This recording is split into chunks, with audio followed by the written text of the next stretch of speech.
Hello students, आज हम start करते हैं प्रश्नावली 1.6 जो कि संख्या पद्धति की अंतिम प्रश्नावली है। तो देखिए इस प्रश्नावली में आपको क्या करना है, किस तरह के सवाल इसमें पूछे गए हैं।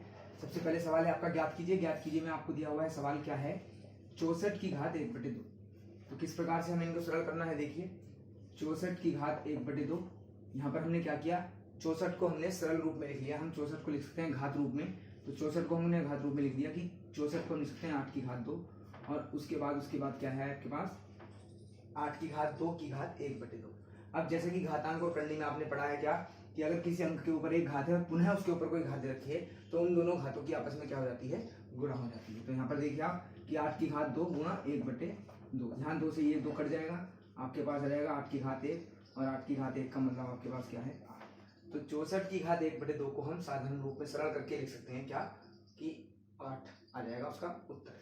अब आते हैं प्रश्न नंबर 2 पर। ये दे रखा है आपको 32 की घात 1/5। 32 की घात 1/5। अब 32 को सरल रूप में लिखेंगे आप, तो हम देखते हैं कि 32 को अगर हम देखते हैं तो 32 को लिखा जाता है 2 की घात 5 के रूप में, और उसके ऊपर भी कितनी घात है 1/5। यहाँ पर पुनः वही करना है कि घात के ऊपर अगर घात है तो दोनों की गुणा हो जाएगी।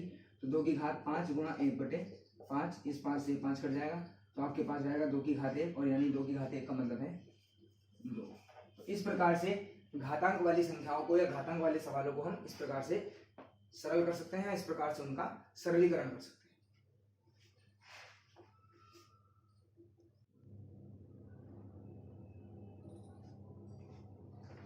हम आते हैं प्रश्न नंबर 2 के दूसरे पार्ट पर। सवाल है आपके पास दिया हुआ 32 की घात 2/5।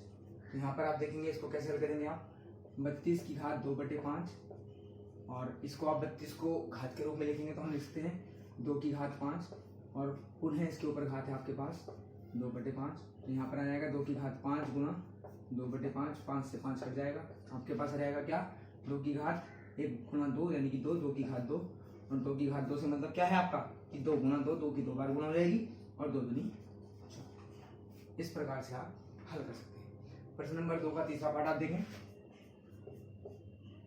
आपको दिया हुआ है 16 की घात 3/4। इसको आपको सरल करना है। तो सवाल आपने नोट किया 16 की घात 3/4। अब हमें 16 को घात के रूप में लिखना है, 16 को हमें घात के रूप में लिखना है। तो हम 16 को लिख सकते हैं 2 की घात 4 के रूप में, और ऊपर घात है इसकी 3/4। यहाँ पर आ जाएगा आपके पास 2 की घात 4 गुणा 3/4। 4 से 4 कैंसिल हो जाएगा एक बार, और 1 गुणा 3 यानी कि 3, 2 की घात 3। और 2 की घात 3 का मतलब क्या है कि 2 की कितनी बार गुणा करनी है आपने, 3 बार गुणा करनी है। 2 दूनी 4 और 4 दूनी 8। इस प्रकार से आप इनको हल कर सकते हैं।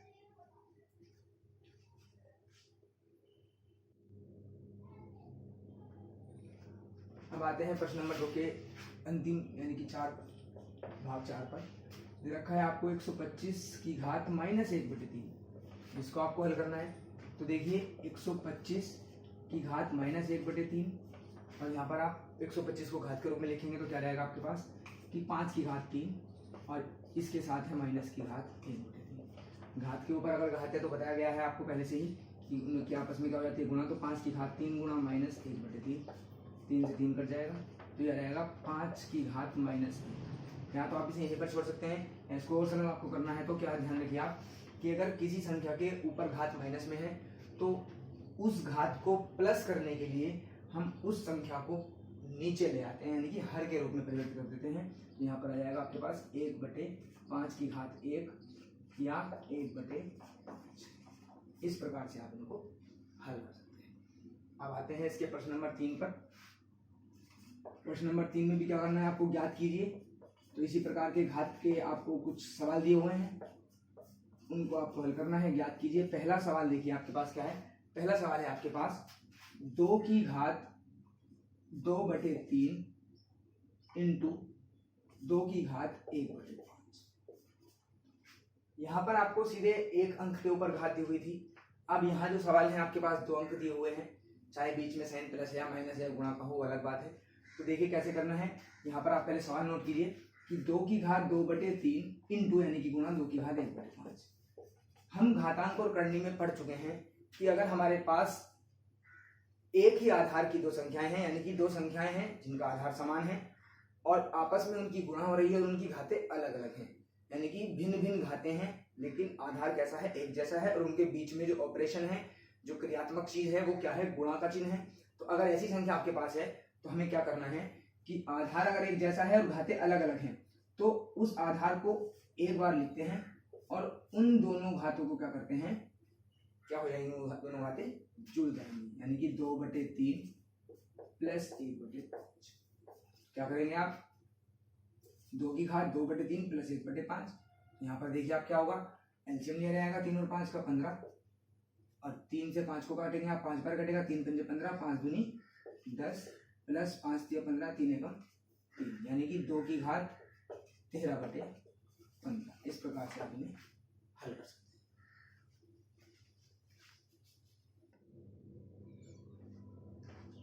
अब आते हैं प्रश्न नंबर 3 के दूसरे खंड पर, दूसरे भाग पर।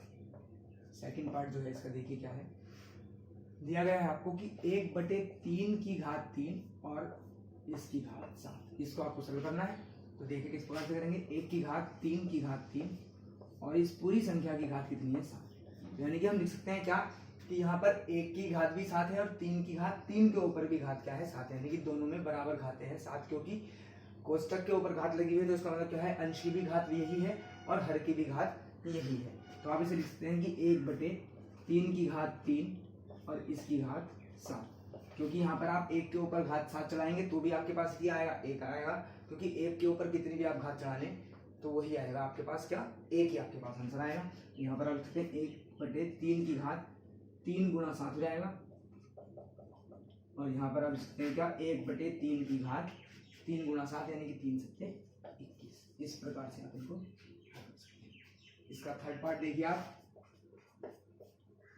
दिया हुआ है आपको 11 की घात 1/2 बटे 11 की ही घात दे रखी है आपको 1/4, इनको आपको हल करना है। तो देखिए कैसे करेंगे आप, 11 की घात 1/2 बटे 11 की घात 1/4।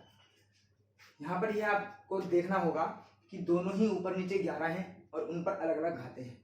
तो अगर एक ही संख्या आपकी दे रखी है, आधार एक ही है और घातें अलग अलग हैं, और भाग में अगर आपके पास ऑपरेशन है, यानी कि जो आपके पास क्रिया है वो भाग की क्रिया है, तो क्या करते हैं हम कि हम नीचे वाली घात को ऊपर ले जाते हैं और वह घात किस में हो जाती है, माइनस में, और बीच में जो चिन्ह है वो भाग की जगह किसका आ जाता है, गुणा का आता है। देखिए कैसे कि 11 की घात 1/2 गुणा हो जाएगा आपके पास 11 की घात 1/4, और ये कैसा चिन्ह आ जाएगा, माइनस का। अब चूंकि आधार एक जैसा है और गुणा का चिन्ह है तो घातें क्या हो जाएंगी, आपस में जुड़ जाएंगी, यानी कि 11 की घात 1/2 प्लस माइनस 1/4 जो रहेगा 11 की घात 1/2 प्लस और माइनस 1/4। और यहाँ पर आप क्या करेंगे, 11 की घात 1/2 माइनस 1/4 का एलसीएम लेंगे 4, 2 से काटेंगे 4 को, 2 दूनी 4, 2 एकम 2 माइनस 4 एकम 4, 1 एकम 1। यहाँ पर आपके पास रहेगा 11 की घात 1/4। इस प्रकार से आप इनको हल कर सकते हैं। तो यहाँ पर संख्या पद्धति जो अध्याय था आपका समाप्त होता है प्रश्नावली 1.6 के साथ ही। इस अध्याय में आपको कोई भी समस्या है इस तरह के सवालों में, या जो मैंने पहले आपको वीडियो सेंड की हैं, अपलोड की हैं, उनको आपने देखा होगा। आपको अगर किसी भी प्रकार की कोई भी समस्या है तो आप कमेंट बॉक्स में आकर कोई भी सवाल इस चैप्टर से रिलेटेड पूछ सकते हैं।